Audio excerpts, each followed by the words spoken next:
Hey, how are you? So I'm going to wait a second,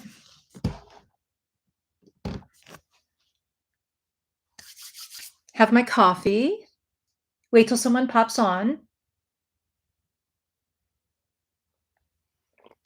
But we're going to go ahead and start.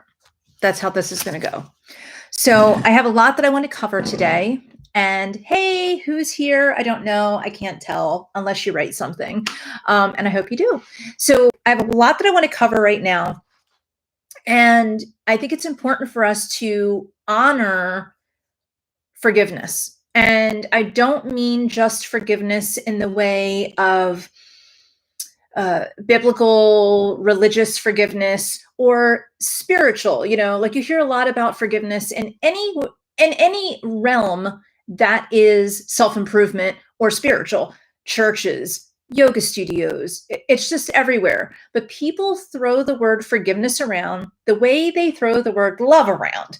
So it becomes watered down. It becomes background noise. And what happens is we don't love everything that we actually use the word love for, okay? And we don't forgive everyone or every situation that we say that we've forgiven. We use the words to almost put a band-aid over top of hurt or hope. And this is where I want tonight to be a little bit different, okay? So tonight I want this to be different because it's not about just putting a band-aid over hurt and hope. It's about truly tapping into forgiveness and understanding the importance of forgiveness and how deeply we can forgive and how freeing it is. It's just absolutely amazing. So I spent a year specifically studying forgiveness, and it was the hardest year, the hardest study I've ever done in my life.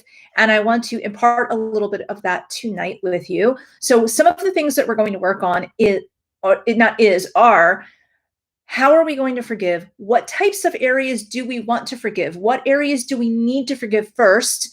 And I think it's also important that we perhaps not just look at forgiving, but also what do we want? Why do we want to forgive? Let me just get a little more comfy here. And if you see me bouncing around, I'm on one of those weird ball chairs. Anyway, all right. So the first thing that I want to do is if you have any questions, definitely write them so I can see what your questions or comments are. If you want me to work on a specific area, I can use that as an example. So for instance, if you were betrayed in a relationship, go ahead and write that down and I will use that as an example. Okay. So, okay, let's start with living harmonious. Okay. We're going to get into forgiving in a little bit, and we're going to go through a process of forgiving. So if you have a pen and paper, get it now.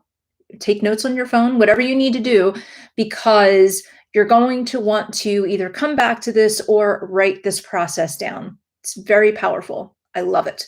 I do this with most of my clients, or I have done this with most of my clients in the past. Is incredibly freeing. It makes you feel better. And I think, I can't guarantee, but I think that you will be transformed.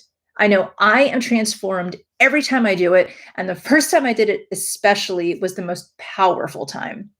So, on that note, let's talk about living harmoniously first. Because in order to get to where we need to be, we need to first focus on living harmonious. What does that mean? Living harmonious to some people is just waking up and having a good day. And also, if you can comment, or I guess it's in the chat, in the live chat, if you want to talk about what you feel is living harmonious, that would make me very happy, because I can then springboard a little bit off of, is that something that we can tweak to make it higher, or are you at a great place? Okay. And you will know what is right for you. So anything that I'm saying right now, nothing is etched in stone. Everything is personal. Never let a therapist or anyone tell you that you need to feel or be a certain way. That is incredibly wrong. So when we have, and I have my notes down here just so you know, living harmoniously is really about being okay with the stress that we have. We cannot get rid of stress in our lives, okay? Even on the best days, we only know that they're good days because we can factor in and judge some of the tragedy we've had in our life, some of the tragedy that we see around us. We're never truly in a perfect, harmonious state. Okay. There's always something that is nagging at us. There's always something that we have a memory of. Even if we've gotten past the past, as they say, we still remember it, right? We still can feel. And especially for those of us who are more openly, who are our emotional sleeves, who are maybe more empathic, we can think about something and actually start crying. We can actually feel that emotion. We can feel the heaviness in our heart. We can feel the churning in our stomach. We can feel the emotion, and we can feel it like it was just yesterday, even if it was 30 years ago, right? So living harmonious isn't just about happiness. It's about being okay with whatever is happening. Now, this is important when we work on our forgiveness later on. And this is not going to be a huge, long session, but it's going to be a powerful one. Now, being in the sync or in the flow of harmony feels really good, even when there's tension, right? So when there's a lot of tension, we might feel that things aren't good, but in reality, things are awesome. And so when we're living in harmony, we are okay with tension. We are okay with stress. We're okay with negativity. Now, in my notes here, I wanted 3 things specifically for us to talk about and for us to work on before the forgiveness. That is living in harmony, being responsible for our thoughts, and deprivation. So what is being responsible for our thoughts? But you're probably thinking it's about accountability. And it's not, and it is. Being responsible for our thoughts is more about honoring that we're going to have some negative thoughts. It's not about pushing it away. And I know that there's so many people uncomfortable with negativity. And I used to own a yoga studio. So this is why I bring yoga up quite a bit. I owned a yoga studio for many years. And a lot of the people that would come in to yoga, especially new teachers or even teachers that have been, and I see this all the time, people that have been teachers for many years who are not grounded, but they're really just out there in the spiritual realm and everything's about feeling and empathy. And that's great, but you still are grounded. You're still a very human person. And these people seem to think that negativity is bad. They are, I feel, uncomfortable with their emotions. And that's why sometimes people are very attracted to different types of outlets. And I think all of the outlets, whether it's religion or yoga, whatever, are fantastic. I mean, I have done them, I do them, love them. But when you use it as a crutch to cover up the pain that you might be feeling or the truth that you don't want to deal with, I see a lot of people, especially in the creative realms, and I am very much a part of those realms as well, who do not manage their money well, do not manage relationships well, and they put everything up to karma or vibration or the moon's not in the right place. It's never them, right? It's never them. So this is where you need to be not only accountable, but you need to direct your mind. You need to have intention with every single day. What is it that I'm really dealing with? How am I being responsible? How am I being responsible with owning what is happening in my life? Because you can't truly forgive until you can own your own stuff. You just can't. You can't truly forgive until you can be in harmony with the pain. And this is where a lot of times all of these different modalities sometimes are attracting people who are teaching that you can't have that. Like, oh, you have to be positive when you're on the yoga mat, or it's going to reside in your body. Newsflash, it's already residing in your body. It's already in your head. But telling someone that they can't feel what they feel is worse than if they had a meltdown on the yoga mat, right? Like, you just have to allow people to be free. And suppressing someone because you're uncomfortable with it, and you, meaning the person who's touting the negativity is evil thing, is going, you're doing a disservice to them. So this is where I want us right now to just be okay with, there's negativity in life. Basically, shit happens and it's going to happen. And we have to honor that. And if we don't honor it, we're living in la la land and we're going to keep whatever is inside of us in us, and we're not going to feel good. We have to get to a place where we honor the negativity, because negativity often has a positive end to it as well. So, for instance, you could have something really bad that has happened in your life in the past, but you can look back now and say, well, it was a blessing that that happened, but you didn't feel it in the moment. A lot of times things that happen to us aren't so much what's happening to us, but our attitudes within it. So maybe we had a breakup in the past and it was very painful for us. Well, maybe we needed that breakup of that relationship or that business relationship or whatever, but we didn't want to own it at the time. But the minute we're okay with it, we can see the beauty of that breakup and we can see some of the lessons that we learned in the relationship, whether it was a business partnership, whether it was a romantic relationship. Now, I know there's also really horrible things, abuse and things like that. And I'm not saying that you should look back at those and try to find the silver lining at all. But this is where the beauty of forgiving is. We can now look at those areas and we can tap into what might be very positive for us in those areas. Now, the last thing that I want to bring up before we get into forgiveness is deprivation. And this is where a lot of times people live in deprivation. I see this with a lot of the businesses, the small businesses that I work with, the medium-sized businesses. I see it with some management. I've seen it with nonprofits, especially that I work with. Nonprofits tend to live in deprivation because they're grant writing and they're looking for donors and they're so focused on that outward income, it seems, that they're always thinking about what they don't have or what they need to get in the future, as opposed to feeling like they have enough. And I get it. Money is tight for a lot of people, but living in deprivation is going to make you vulnerable.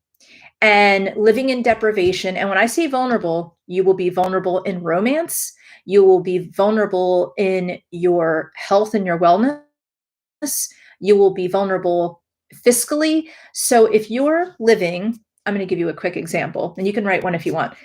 If you're living fiscally vulnerable, if you feel like you don't have enough, if you feel like you're living paycheck to paycheck or worse than paycheck to paycheck, and you have not really an extra $100, but you have $100. Somebody gave it to you for your birthday and they said, go spend this, enjoy it. Well, yes, you could spend that and enjoy it. But there's only two ways that you purchase. There's only two uses for money: liabilities and assets. That's it. They're the only two things that money buys: liabilities and assets. So you tend to, with birthday money especially, want to buy something to treat yourself, right? So a lot of people will just take that $100 and treat themselves. They often will take that $100 and treat themselves to something where it costs more than $100, but they feel like they're putting $100 towards something, right? But then what happens is that $100 is probably a liability now. Like now that you had it and you were in asset, and then it went to liability right away because your mindset is in the place of deprivation. So if you're in deprivation, as soon as you get money, you want to treat yourself. You want to buy something for yourself. And often I see this, especially with women who are really into a lot of name brands. Okay. So if you really, really like name brands, but you don't have the name brand budget, I've seen people that really don't have much as far as assets. And when I say see them, they've been in my office and we've talked about this issue. And then they purchase, though, really high-end designer bags. And they walk around with their designer bags because it makes them feel a certain way. But that designer bag, unless they sell it, is now a liability. It's not an asset. Now, if you buy a certain type of bag, keep it in good condition, and then flip it, it could be an asset.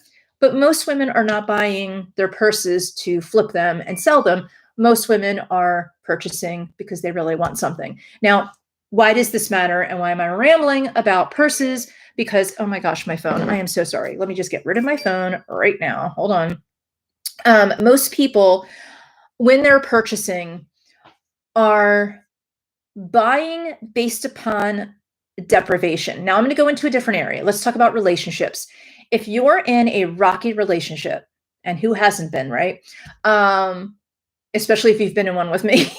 Sorry, just kidding. Anyway, if you have been in a rocky relationship, you are feeling deprived of love, respect, something, right?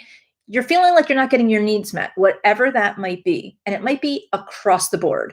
The person might be abusing you financially. They might be uh, spending your the time that you deserve on other types of areas in their life. They might be ignoring you, shunning you, neglecting you. You might be having actually a ton of emotional abuse and not even realize it.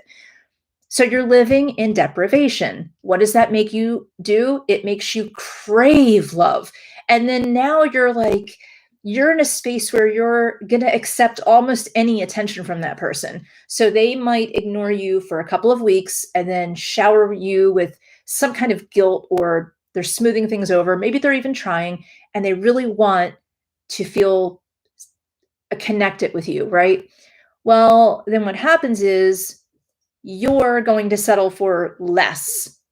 And then you continue to settle for less and settle for less and settle for less. And that is deprivation in romance.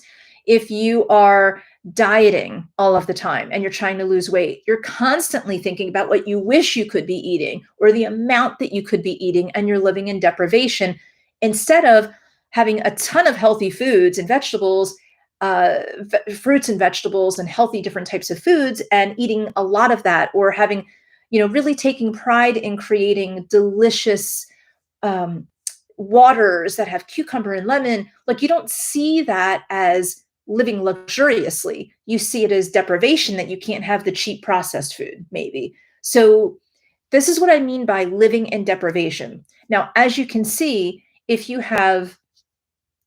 out of harmony and you're living in deprivation and you're not really super intentional, right? Then you can quickly become unhinged and not feel yourself. You can feel that you are not responsible for what's happening around you. You can feel very much like a victim. And you can also feel that you have a chip on your shoulder, like it's somebody else's fault. So this is where forgiveness comes in. And it could be someone else's fault. I'm not saying that you're imagining it, not at all. So let's say someone wronged you. And if you want to write something down, an example, don't put names down, but if you want to put an example down, definitely do that. But say someone has wronged you and you really need to forgive them. Or let's put it this way: someone has wronged you and you're just really upset about it. You don't know where it's going. You don't know how to unleash this pain that you have or this anger that you have. You think about it all the time. It is something that you think about, all the things you could have said, should have said. If you did X, Y, and Z differently, you wouldn't have had to deal with that. And you're so angry that this person would have hurt you, hurt people you loved. This could be something from your past. It could be a trauma from your past. There are so many ways that this could roll out for you. But the bottom line is, I want you to right now think about this. And this is where we're going to start our exercise, okay? I want you to truly think about, what is it this person has done to you? And I want you to dive into that victim story. And I'm not saying that you're not a victim or you are a victim. I need you to make a victim story. Okay, so it's not about me judging whether it is or is not a victim story. You need to make it. So if I'm mad that someone cut me off in traffic, and let's just say that this is the trigger or whatever it is, and this is something that's kind of minor, but let's just say that's what my anger is. I need to go into a victim story and go, that person could have hurt me. They could have hurt someone else. I've been driving for how long? They probably were texting. Like, I can just start making things up and letting the judgments fly, because I need you to make a victim story. So this is the number one thing I want you to do, is create that victim story. It doesn't have to be 100% real. In fact, it can't be real, because you don't know what has truly motivated the other person. You don't know what truly has been underneath of whatever has been simmering in them for maybe their whole life. And I don't want you to feel sorry for them. though. It's your victim story, not theirs. Now, here is where it gets a little touchy. Are you ready? If the person that hurt you was a narcissist, you will tend to make excuses for them.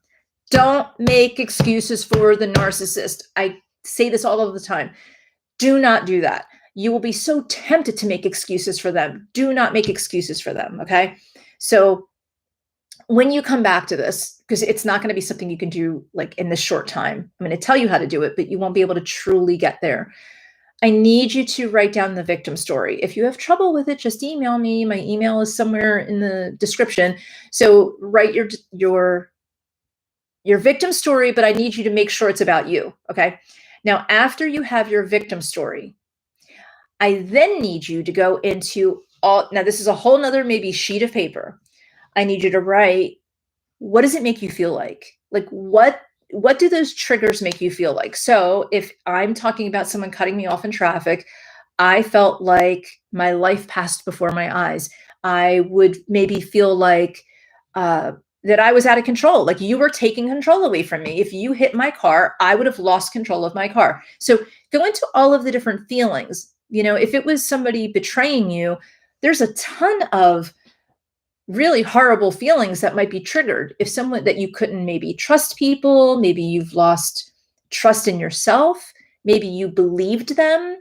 And now how can you believe someone if you couldn't trust them and if you did trust them and now suddenly you can't trust them, what does it say about your trust radar, right? So that would be something that you put in your triggers and your feelings.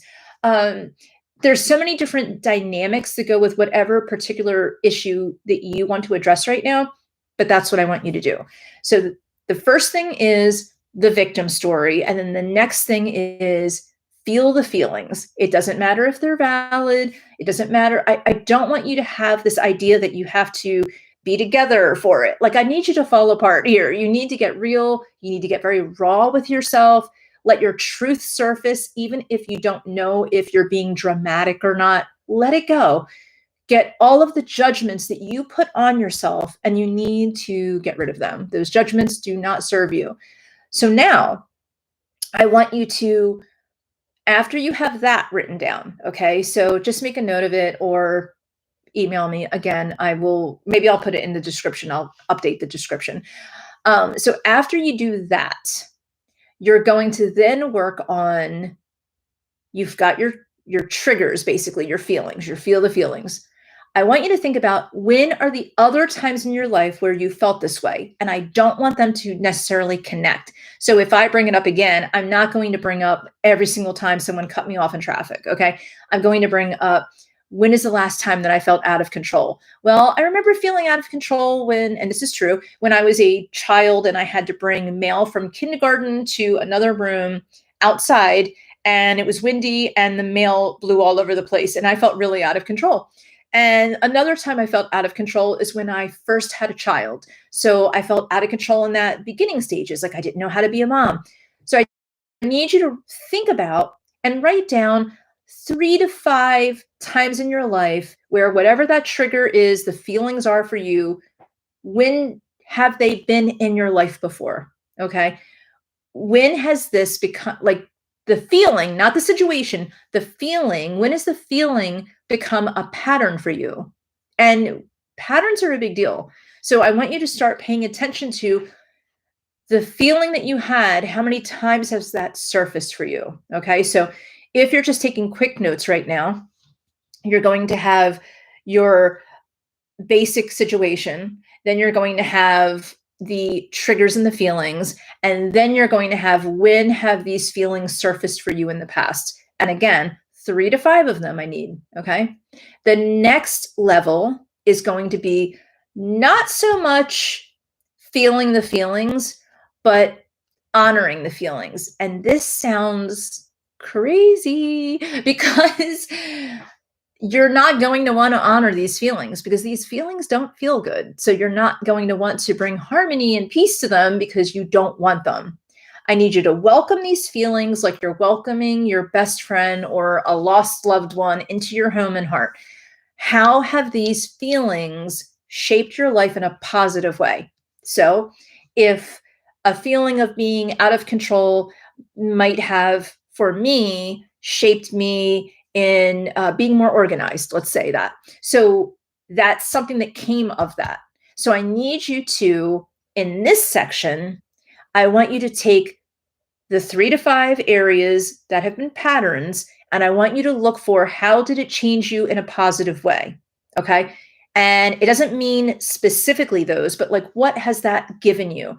If it was, I mean, your patterns could be, I mean, if you want to let me know the word or something about, if you feel stuck, you can write me in this chat if you want, or just email me if it's very personal. And I realize that my channel is very personal and people don't like to express themselves. Totally fine with that. And emailing me is fine. And for those of you who have already done that and emailed me, you know that I answer my emails and I truly am here to help you. So definitely think about that. And my email is in the description. So when you are looking at how it's helped you, we're going to go to another level now. Now you're going to look at this, how it's helped you. And now I want you to go back to the beginning. Now mine is a fictional, I mean, I have had people cut me off in traffic, but mine is truly a fictional example for you. So I'm not going to have really any emotion around it because it's not a trigger for me. But if I would go back to the beginning and look at how has this helped me, okay, I would then look at, okay, driver, who I don't know, because of you and other patterns that have been similar to you, I have become more organized in my life. I've become more alert and intentional in my life, even to the point of maybe a little hyper alert. Not so much that it's a complex trauma, but just a little bit more cautious. And this has helped me in a lot of different ways. So I want to thank you. And I want to thank these emotions. And I welcome these emotions because they do help me. Now, once you welcome the emotions and you sort of make peace in that way, you're not truly saying like, thank you for running me off in traffic or, abusing me or, any of the things that might have been going on with you. You're not really welcoming that and hoping for that again, right? The point of this is you don't want the pattern to surface anymore because whatever has come up for you in that initial thing that we're working on and whatever pattern you've seen, it's a pattern because it is something that you need to work on, but you can work on it cathartically. So now what I want you to do is a cathartic way to deal with it. Look at music, look at movies, look at shows that help you to identify with that feeling. So if one of the things is I like to feel more organized, I might really love the show The Home Edit, or I might love looking at Marie Kondo's art of organizing and releasing what no longer serves me purpose, or minimalism, or things like that. So I might look at different media that helps me with that item. Now, you have to look at what are different movies or songs that, and don't get too abstract about it. Like, don't say like, well, I like, Canon D because it reminds me of blah, blah, blah. No, Canon classical isn't going to be probably what I'm looking for right now. I'm looking for pop culture, looking at actual lyrics, actual movies, theater, things that, or books, anything that you can identify with that someone else is expressing very plainly an emotion, not one that you're abstractly putting together. Okay. So I want you to really grasp that. So there's a lot of movies out there. In fact, most songs are actually very, very emotional about love, relationships, pain, and hurt. It probably will be easier to find songs that trigger you than movies or books.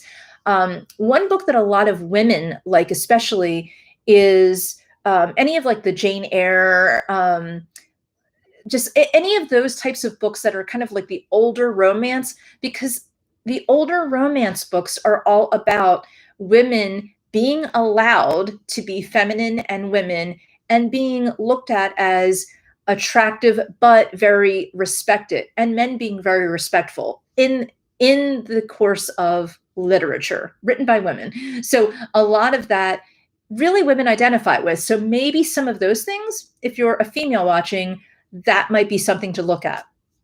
So when you're cathartically looking at something, meaning when you're looking at something that really doesn't have to do with you and it's very external, but how can you bring emotion? Now, I do have another video.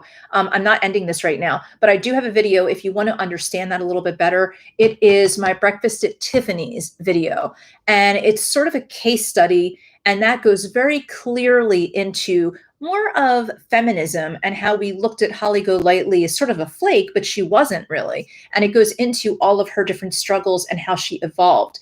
So that's a video maybe to look at to get an idea of what I'm talking about, of how you can cathartically look at your situation. And lastly, and this is the most important part, after you've done all of that, and after you've gone through the cathartic process, whether it was watching a movie or listening to a song several times, and really feeling that feeling, then you're going to just honor that you've been hurt and you're ready to let it go. I know this sounds very simplistic as I'm saying it right now, but when you go through this process, you're going to see what I mean. So when you're ready to let it go, you're not going to just say, okay, I'm washing my hands of it, done. It's going to be very different. So I might really get into a prayer or a meditation. I might put something sacred near me. Like these flowers that are near me right now are actually from my chiropractic office and actually from I started going to PT from a car accident, oddly enough. And I also have, hold on, I also have this like little beautiful uh, pyramid shaped, beautiful quartz. And so there's different types of things that I have around me that are very meaningful in different ways.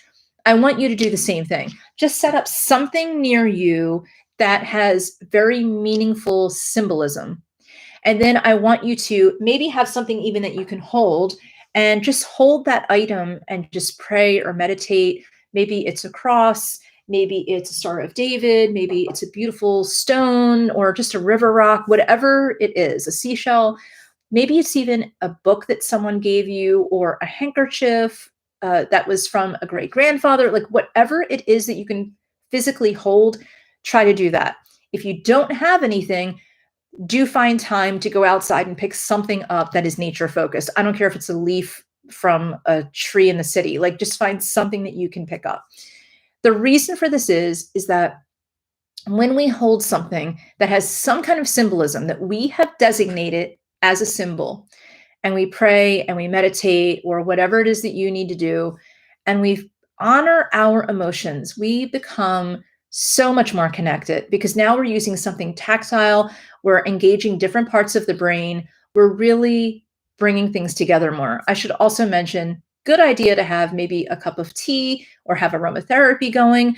Try to engage as much of your senses as possible. And that even can include music, or that's where you can maybe have the classical music in the background or whatever it is. So I want you to bring all of your senses together.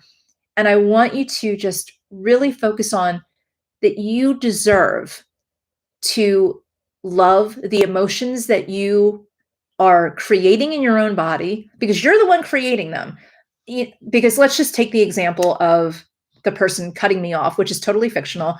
So say somebody else has that same situation. Somebody else was in the car, it wasn't me, and the person did the same thing. That person could just be like, oh, that person must be in a rush. I hope they get there. I hope they're not going into the hospital. They could have a totally different reaction. Or someone else could be livid mad and turn around and start chasing them and want to write down their whatever their number and call the police and be just like very dramatic about it. Both of those are right. And any situation is right. How we react is really about ourselves. And that is the number two thing about being responsible for our thoughts, being intentional in our thoughts. We are very reactive. We really are. We are very habitual. So if the lights go out right now, I might forget and go and still flick the switch on, thinking that we have electricity. So we get very habitual with what we do. We wake up in the morning and I don't have to look for my toothbrush. I know where it is. And these are all habit. It's not just because we know where we put things. It's habit. We'll reach in a certain spot for things if we know they go in a certain spot. That's a habit.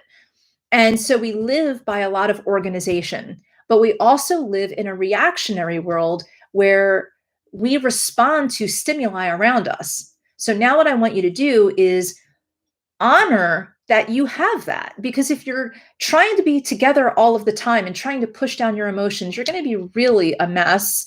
And you need to honor that you have all of these different emotions. And I'm telling you, when you show up for yourself, when you show up for yourself as you being the safe space for yourself, rather than you being on the outside of these issues and the issues are inside and causing headaches or uh, just different perimenopausal symptoms or just whatever is happening for you. I want you to know that these emotions are yours, and you need to honor them. If you have shame about anything in your body, whether it is the way you look, the way you feel, the way you think, that is shame based living. And I have a video on that. So if you want to look that up, look up shame style. And there's a whole other exercise on finding your shame style. And that's a really good one. So definitely look that one up. So once you have all of that, the next thing that I want you to do is you're honoring all of your emotions. You're honoring that you are flawed, but you're also honoring that you're perfect. So a lot of self-help is like so all over the place, okay? Because it's like, here's a vision board, put down your hopes and dreams. But wait, while you're putting your hopes and dreams down and looking at the future, be happy with exactly what you have. Like there's so much contradiction. So what I want you to do is honor all of it, okay? You need to honor the fact that you're flawed and you're perfect at the same time. So we're constantly flawed because we're trying to improve, but we're also trying to stay the same. So as much as we say that we like to improve, we're doing a lot of habitual things in our life. So it takes sometimes someone to say, I need to go on a diet. My blood pressure is high. I'm overweight. My pants are tight, whatever. Well, that's not because you were trying to improve all those years. It was because you were trying to stay the same with a coping strategy, or you were sick or whatever. But now what's happening is you're making an intentional change. Now, remember, the first three things we talked about, got my little notebook right here, is harmonize with the good that's happening in your life, including the good of the negativity. Don't push away the negativity. I want you to focus on being responsible for your thoughts, being intentional. I want you to get out of deprivation. Deprivation is only going to make your whole life miserable. Okay. Living in abundance is the way to be. Now, how do we get to a place of actual abundance? Well, if you're not focusing and putting all of your energy into a relationship and assuming that because that person is distant or betraying or whatever, that you need to follow them and fix them, but focus on you or focus on your health or focus on whatever it is that you need. Okay. Aside from the people and the jobs and everything around you, what makes you happy? Now, a lot of women who I've had in my office and men actually, when I ask them that, they say that the things that make them happy are silly or not good. And the reality is that we feel that way because we've come so far from it. And we need to get to a place that we're more connected to who we really are. And we need to find our truth. And it's usually from years ago. Like, what did you love to do as a child? If you loved science as a child, then you probably, as an adult, really like cooking or really like science and documentaries now, or really like to do certain types of activities, stargazing, whatever.